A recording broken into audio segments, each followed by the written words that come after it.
Welcome to the Tech Egg. Don't get scrambled. Enjoy the video. You start by opening the workbook and confirming you have a backed up copy. This prevents data loss.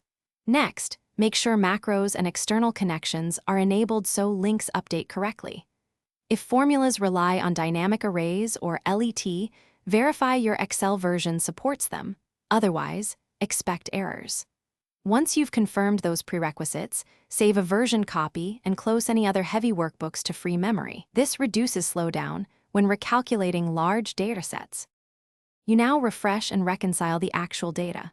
Start with data refresh all to pull in external sources, then inspect query editor steps if transformations changed. Modify steps rather than recreating queries.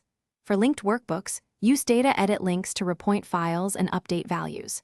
Make sure credentials are valid for cloud sources, and if a query fails, step through applied steps to find the exact breaking change. Once refreshed, briefly scan key pivot tables and named ranges for inconsistencies. You finish by forcing a full recalculation with Ctrl plus Alt plus F9, and then refresh all pivots so summaries match updated data. Next, validate results using quick spot checks, totals, counts, and a few random rows.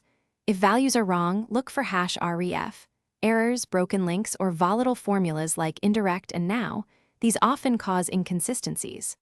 One key troubleshooting tip: if calculations are slow or incorrect, switch calculation to manual, fix the issue, then recalc.